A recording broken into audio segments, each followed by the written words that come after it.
Hoy abrimos un nuevo capítulo en este canal, un capítulo dedicado a la vida de un líder que cambió el rumbo de la historia, Alejandro Magno. No vamos a hablar del mito, sino del hombre, del joven que se atrevió a pensar más grande que su tiempo y que transformó el mundo con su visión, sus errores y su determinación. Y quiero que estés muy atento porque esta semana voy a publicar 6 lecciones de liderazgo inspiradas en su vida, 6 ideas claras, profundas y aplicables para cualquiera que quiera liderar su destino y dejar una huella. Lo que vas a escuchar hoy es el punto de partida, el comienzo de una serie que te va a retar a mirar la vida con otros ojos. Así que prepárate, entramos juntos en la historia de Alejandro Magno y en todo lo que su legado todavía puede enseñarnos. Alejandro nació en un mundo convulsionado, un mundo que estaba dejando atrás la época clásica para entrar en una etapa de expansión, choque cultural y ambición.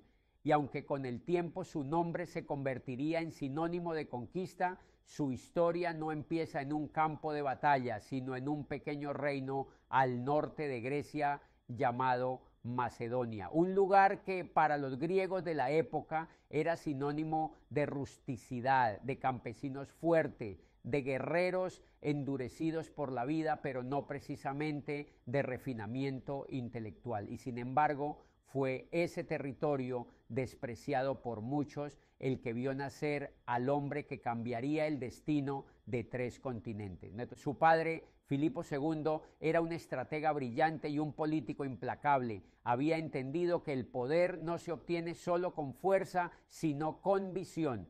Filipo transformó la manera en que se luchaba, modernizó el ejército macedonio e introdujo la famosa falange que más tarde Alejandro llevaría al extremo. Pero más allá de la maquinaria militar, Filipo comprendió que su hijo necesitaba más que entrenamiento físico, necesitaba educación, necesitaba pensamiento, necesitaba aprender a gobernar antes de aprender a conquistar. Y por eso eligió a uno de los mayores filósofos de la historia, Aristóteles. Aristóteles llegó a Macedonia no para formar a un príncipe, sino para moldear una mente. Lo llevó por el mundo de la filosofía, de la retórica, de la observación científica. Lo enseñó a leer el mundo, a preguntarse por qué las cosas son como son y a comprender que un rey que no entiende a sus hombres ni a sus enemigos está condenado al fracaso. El joven Alejandro desde muy temprano desarrolló una disciplina intelectual que sorprendería a cualquiera que solo lo recuerde por sus conquistas.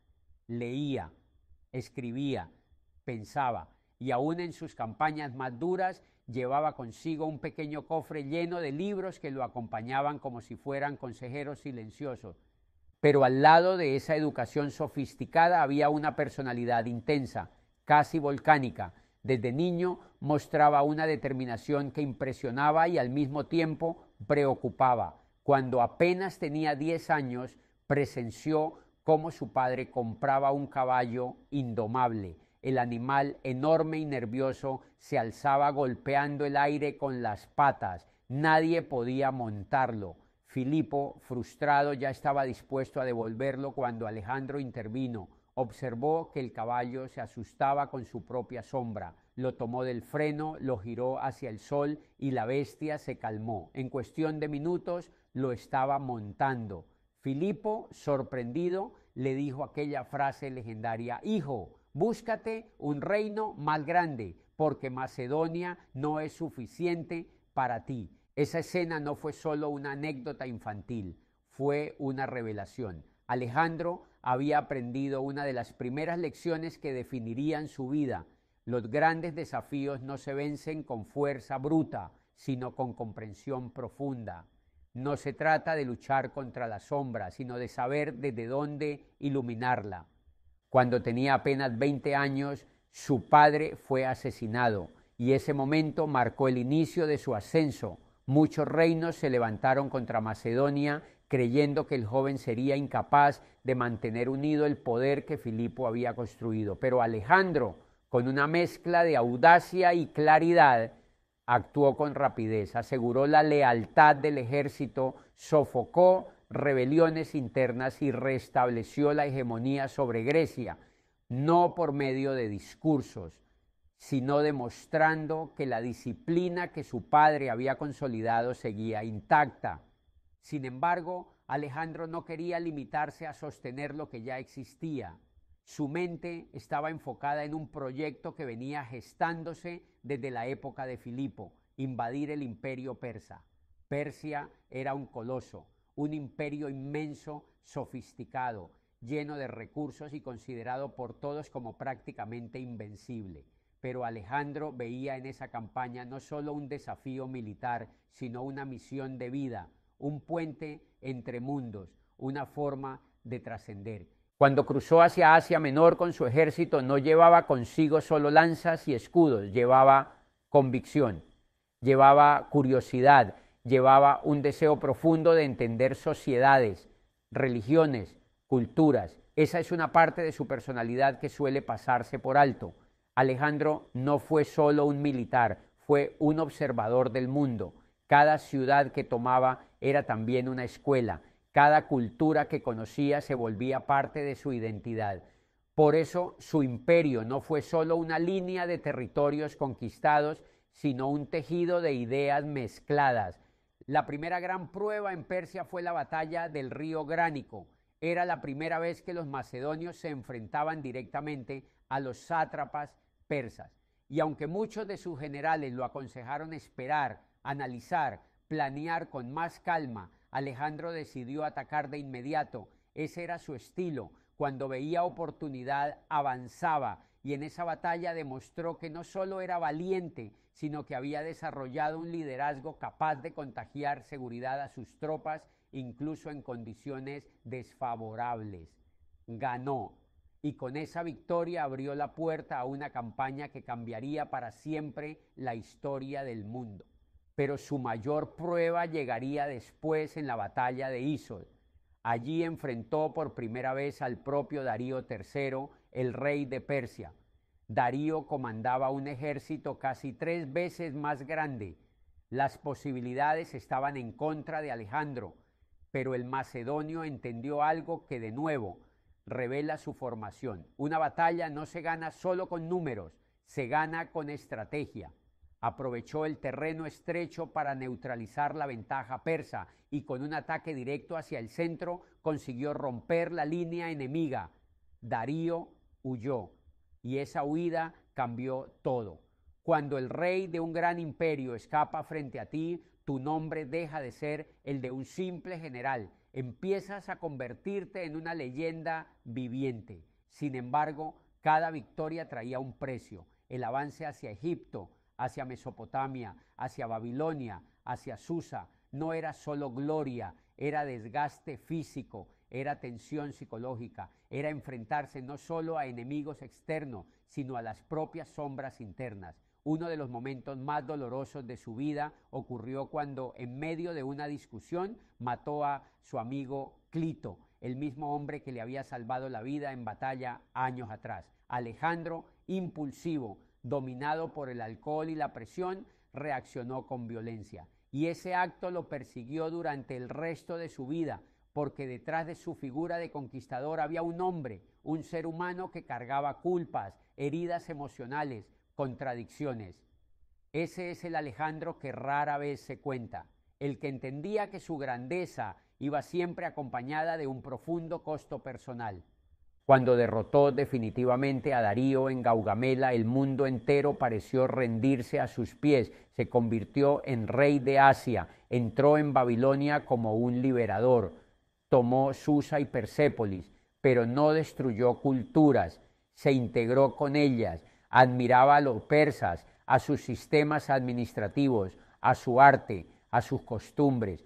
Por eso tomó decisiones que escandalizaron a sus propios generales. Se vistió a veces con ropas persas, adoptó protocolos persas y más adelante incluso se casó con una princesa bactriana, Roxana.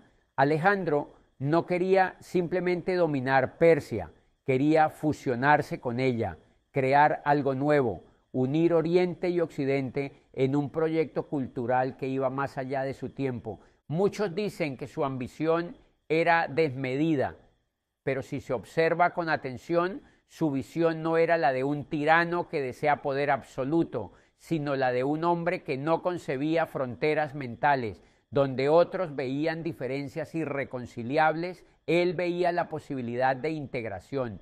Quería que sus soldados griegos y macedonios se casaran con mujeres persas. Quería que los hijos de esas uniones crecieran viendo el mundo de manera más amplia. Quería crear una civilización híbrida que mezclara lo mejor de cada cultura. Esa idea, que para su época era completamente revolucionaria, también fue la causa de tensiones profundas dentro de su propio ejército. Su campaña continuó hacia el este, hacia tierras que los griegos apenas conocían. Cruzó desiertos, montañas, ríos inmensos, venció a enemigos tan distintos entre sí que cualquier otro líder habría desistido, pero Alejandro no veía distancia, veía posibilidad. Enfrentó elefantes de guerra en la India, tormentas en el camino, climas extremos, rebeliones internas, enfermedades, y aún así siguió avanzando. Pero allí, en el río Hidaspes, encontró también el límite humano de su ejército. Sus soldados, agotados, le dijeron que no podían seguir, que habían llegado al fin del mundo, y Alejandro, por primera vez, tuvo que aceptar una derrota que no venía del enemigo, sino de la realidad humana. Tuvo que regresar. Ese regreso fue uno de los periodos más complejos de su vida. Fue como si de repente todo el impulso que lo había llevado a avanzar durante años comenzara a desvanecerse.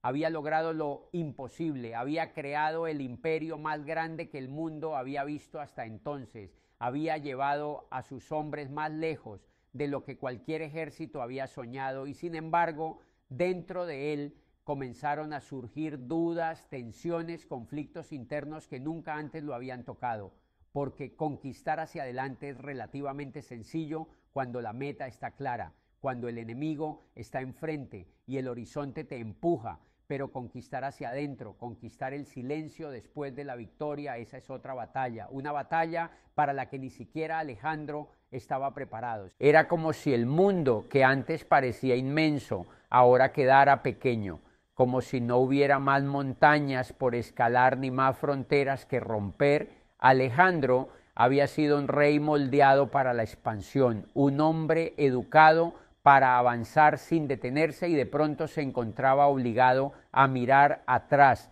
a gestionar un imperio tan grande que ni siquiera los mapas podían contenerlo. Y ese choque entre su naturaleza expansiva y la realidad estática del poder generó una tensión profunda, casi invisible, pero devastadora. Era un rey demasiado grande para un mundo demasiado pequeño, no porque el mundo realmente fuese pequeño, sino porque él había aprendido a pensarlo de una manera diferente. Su mente funcionaba a una escala que ya no encajaba en la infraestructura política, cultural y humana que lo rodeaba. Él quería unificar culturas que no querían unificarse, fusionar tradiciones que no querían mezclarse, construir algo que ninguno de sus hombres alcanzaba a imaginar. Y ese aislamiento intelectual y emocional lo fue separando poco a poco de aquellos que habían sido sus compañeros de batalla. Ya no era solo el rey, ya no era solo el general, se estaba convirtiendo en una figura que incluso sus propios soldados comenzaban a no comprender.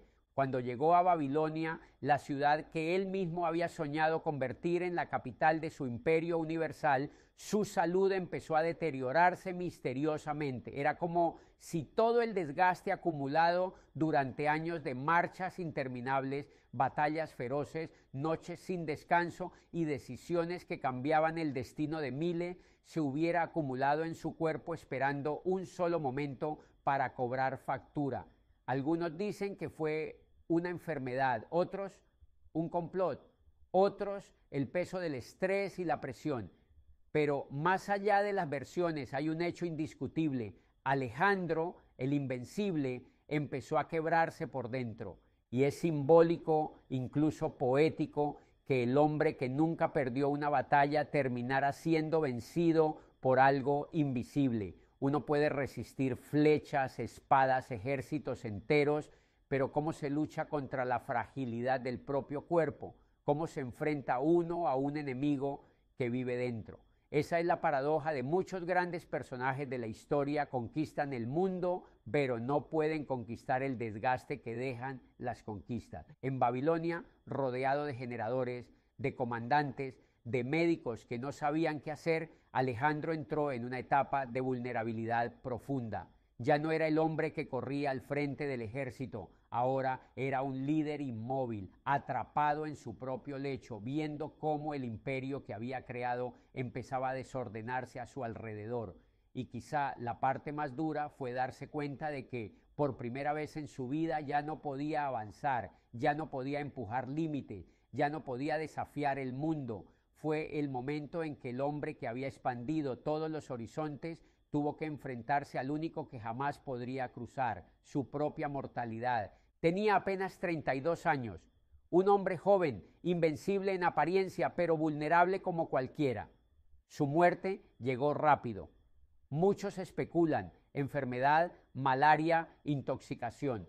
Pero lo que realmente importa no es cómo murió, sino lo que dejó atrás, porque al morir no dejó un imperio estable, ni un heredero claro, ni un sistema de sucesión. Lo que dejó fue una idea, una visión, un precedente histórico que marcaría la cultura, la ciencia, el arte, la política y la geografía durante siglos. Alejandro cambió el mapa, sí, pero más importante aún, cambió el pensamiento.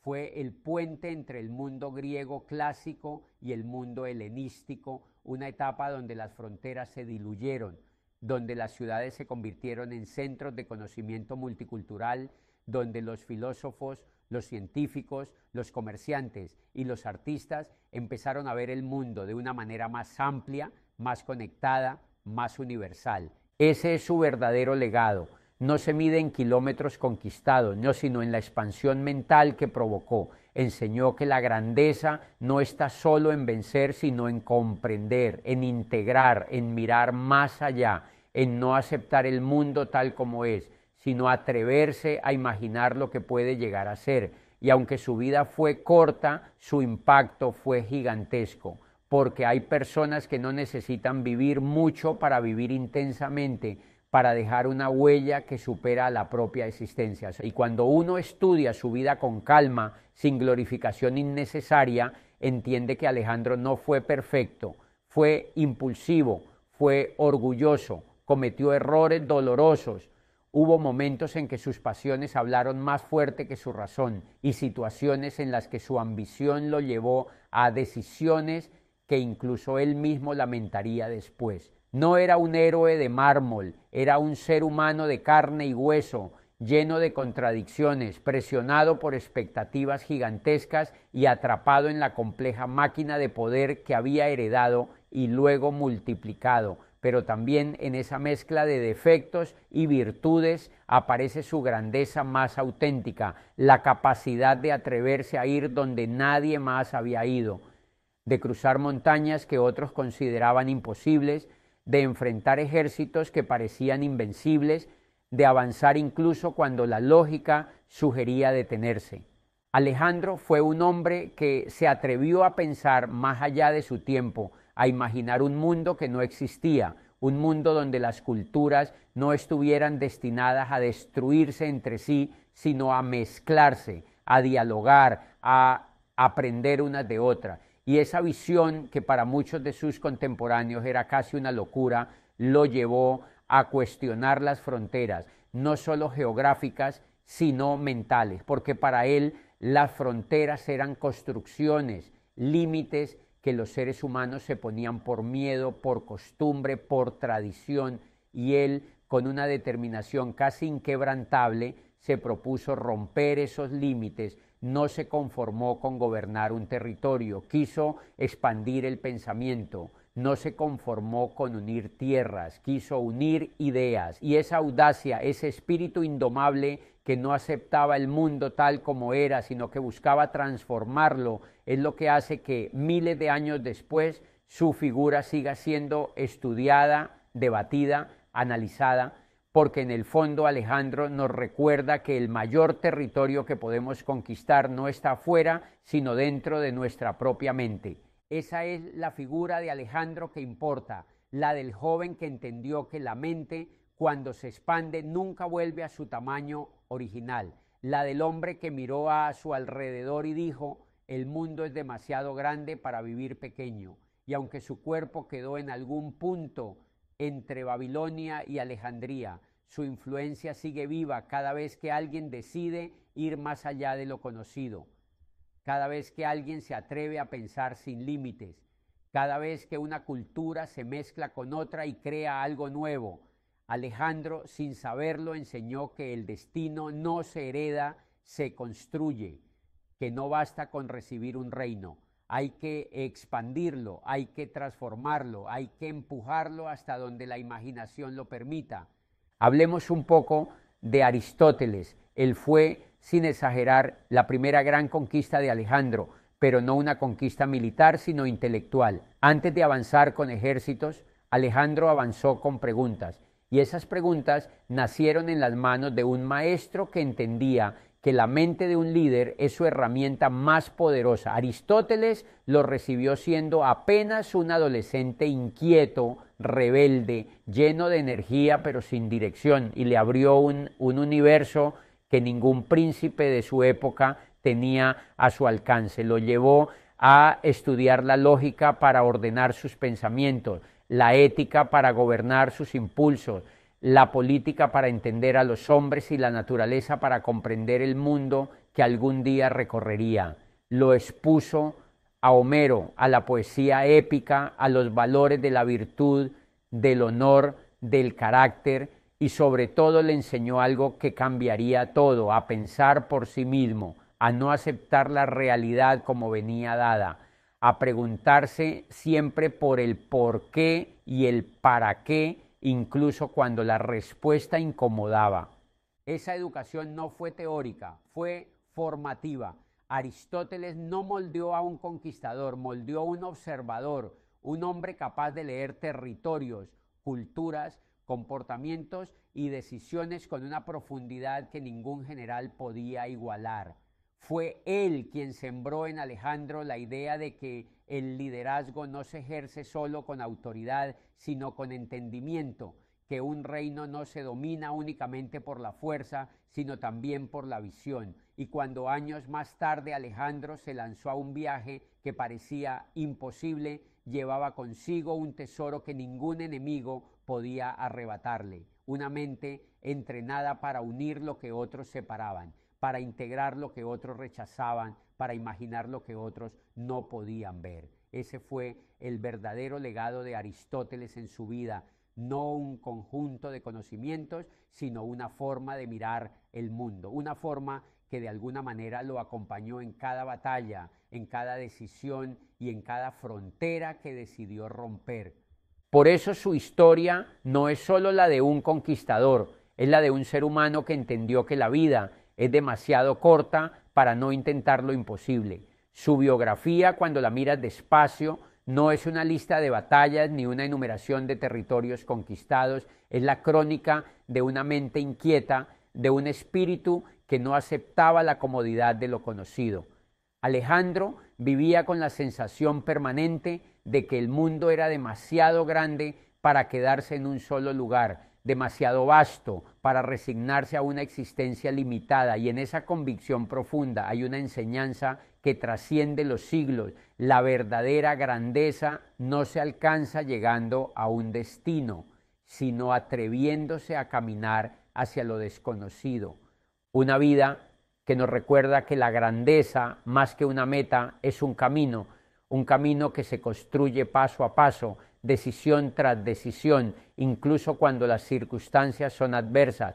Alejandro entendía que cada día que vivimos es una oportunidad para expandir algo: nuestro carácter, nuestro conocimiento, nuestra percepción del mundo, que la grandeza no aparece como un rayo que cae del cielo, sino que se forma lentamente, con la voluntad de levantarse después de cada error, con el deseo de ver más lejos cuando todos prefieren mirar cerca, con el coraje de asumir riesgos que otros jamás considerarían.